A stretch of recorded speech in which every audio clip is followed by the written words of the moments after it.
Number one, the game needs crossplay. All right. If you're developing the game and you're gonna add more stuff to it, we need to fix some problems. Okay.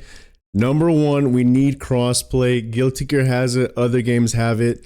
More players, game live longer, buy more DLC, give you more money. Reason number one. Thing number two, Linux support. I've begged for it before. Adding Linux, more players, more money.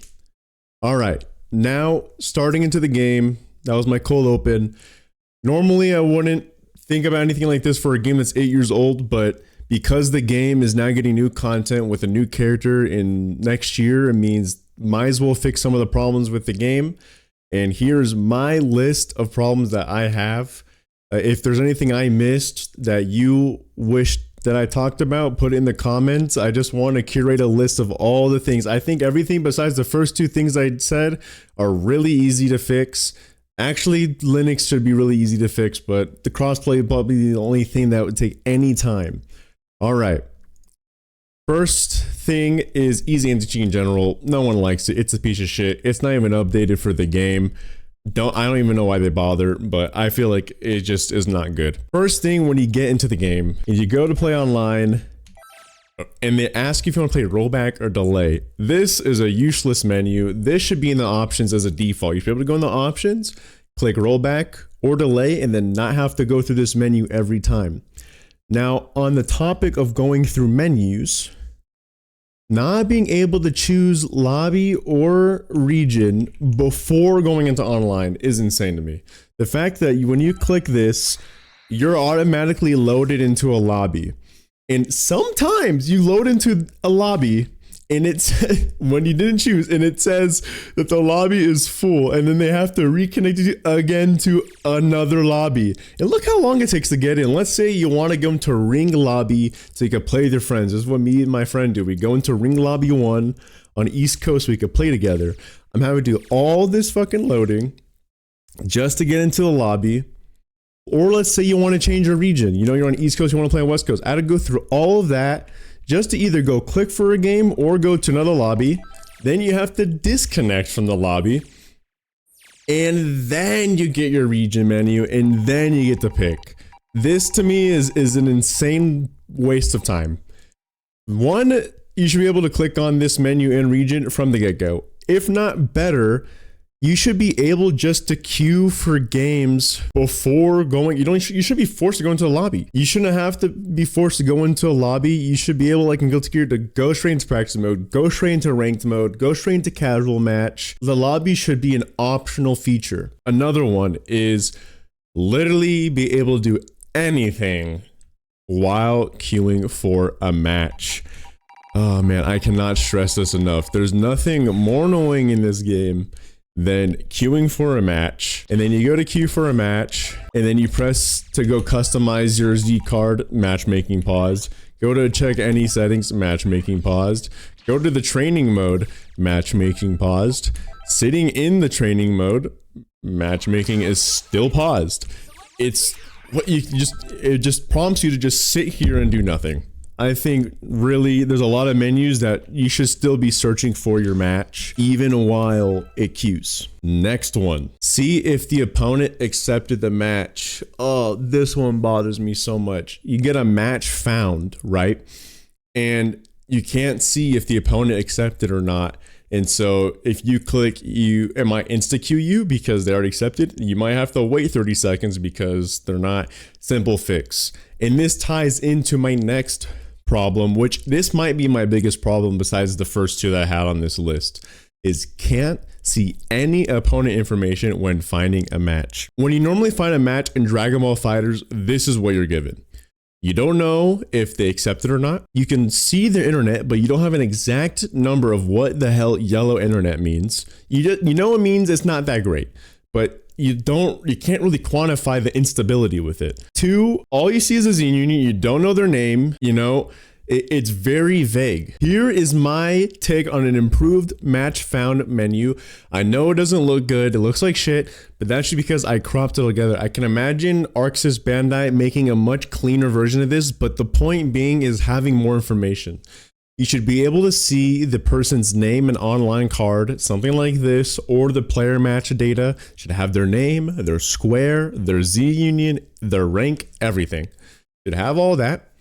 I believe it should show their team somewhere on the screen. It should show what team they're using, what assists they're rocking. I don't understand the point of hiding this information. Then right here, we obviously have if you follow them marked, if you have them marked, or if they rage quit a lot. This can be consolidated into this menu or something like that, but I believe in this. A huge one's internet.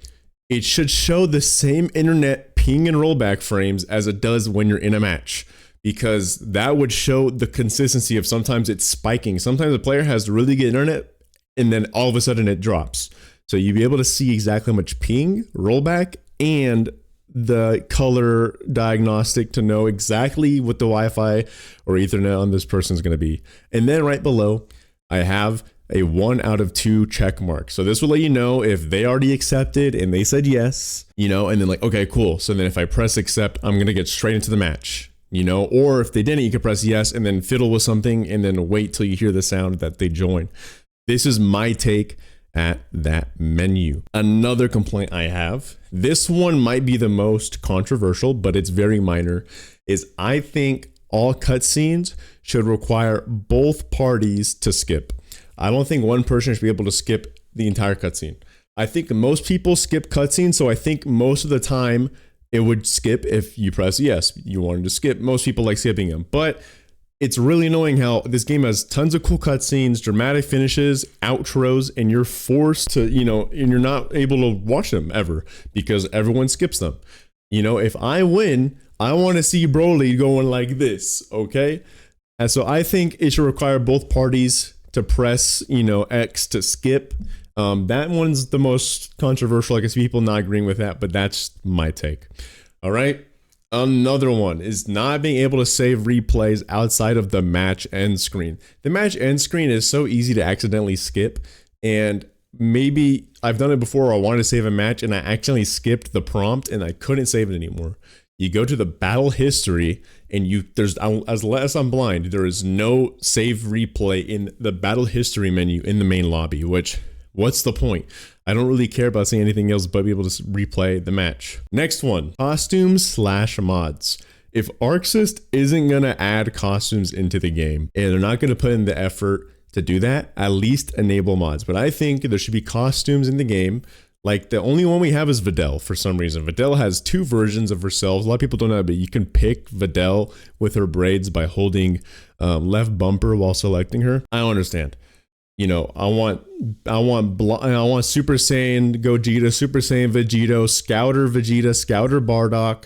I want to see, not Master GUI Goku black with base hair. I like Gotenks with his base form. There's a lot of cool mods that have alternative skins for characters, and you can't play with them online. Unlike Guilty Gear Strive, where you could play with mods online as long as they're not like full-on character mods. I think it's non-intrusive. It takes all the effort these people put into making mods and allows them to be used. And I just think it would make the game even more fun. Next problem is a better ranking system. Now, I don't know about you guys, but the whole 10 million BP, big numbers are not good in people's brains. All right, this is not the anime. It doesn't need to be high scaling. I think we can do the BP system a little bit simpler. All right, maybe I'm dumb, but I feel like there's too much room, too many ranks. Weird, the BP, I just don't understand how it works. I just feel like it's not very intuitive in today's, this game's old. It's before the common ranking systems. Guilty Gear revamped its ranking system. I can see, fighters doing the same thing. Another one is creating a team menu. God damn, is this thing clunky. You go in, you have to scroll through all the characters. You probably end up missing the character you're looking for like 20 times. Then you have to scroll through these assists, and then wow, what color do you want to pick? How the hell am I supposed to know what the color is based on just a simple color design? Okay, you have to go through all 3 of these, and then you have to go through the stage. It's clunky. Okay, why can't it just bring up the normal character select menu? It should be able to just take the same menu that we have here, which is infinitely better, you should be able to go in here to create your teams, or at least be able, you know, or at least create your teams in this menu. But no, don't know why. That's just something we have to deal with. Here's another one. You know, I know a lot of people, this is something most people probably don't care about, but it bothers me, is the Zenny system. God damn, is this thing annoying. I mean, I've already bought them all, but you have to, oh, I guess not. You go in here, you can only get up to 10. And I mean, look how much Zenny I have. You have millions. You have millions of Zenny and you can only buy 10 at once. It's super slow. You have to sit here and just click a million times. It's just extremely inconvenient. You can only buy 10 of these. Just make it so you could buy way more at once. It would be so much nicer. And you can't even see what they are. So you get all these things, you can't even see what they are. It's pointless. It's a shitty menu. Binding options are limited. Now, this might be a skill issue problem for me, but as a keyboard player, I use a dedicated Vanish button. I use my space bar. And the problem that I have is that as a default scheme, you have Vanish button on controller too, but you also have the ability to press light and medium at the same time to do a no, that's Dragon Rush. But there's different combinations of light, medium, heavy, and special buttons to do, you know, Spark, Dragon Rush, Vanish, and you can have dedicated binds. Thing is, I wish you could be able to disable the, you know, the light, medium versions. For me, I'm cool with my Vanish being on spacebar. I'm cool with my Dragon Rush being on letter O. I would like to be able to disable the possibility of accidentally pressing two buttons at once. I constantly, and again, it could be a skill problem, I constantly press light and medium at the same time, and it causes me to Dragon Rush. I drop a combo, and then I lose all my health. So I think there's benefit to being able to have more flexibility in customizing your keybinds. I just feel like the keybinds in this game are just, this whole menu is weird too.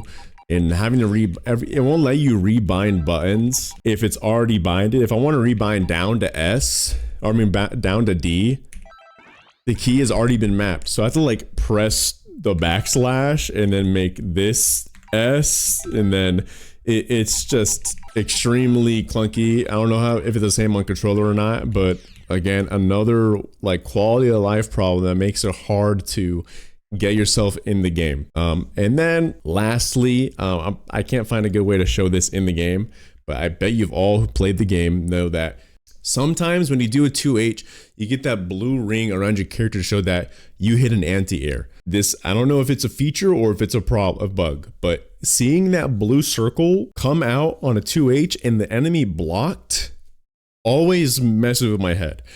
Like my 2H being blocked, I don't care. Like you do a safe move after, it's fine. But when I see that blue circle, my monkey brain has been tricked to think, oh, blue circle means I got to punish super dash or do my next move. So I click super dash and then I get 2H right after because they actually blocked. Again, this kind of is a skill issue. At the same time, I think that blue circle is deceiving in my opinion. These are my list of issues. They're all very small, really. I love this game. I think at its core, this game is amazing. It's one of my favorite game of all time, favorite fighting game. It just has these, I feel like, so simple problems. And normally I would let them all slide. It's an 8-year-old game. I thought the game was done. But the fact that they're making another character, it shows that they're still developing the game. While we're here, why not revamp? I don't think they're going to make Fighters 2. If they're going out and making, you know, the rollback and adding Super Saiyan 4 Goku, I think they've decided they're not going to make a Fighters 2 and they're just going to flesh this one out. Might as well flesh out some of its quality of life problems. Really, I look at Guilty Gear Strive as a game where Arc Sys improved upon Fighters in the quality of life sector. Anyways, please comment down below your problems with this, and have a good morning, have a good evening, have a good night. Later.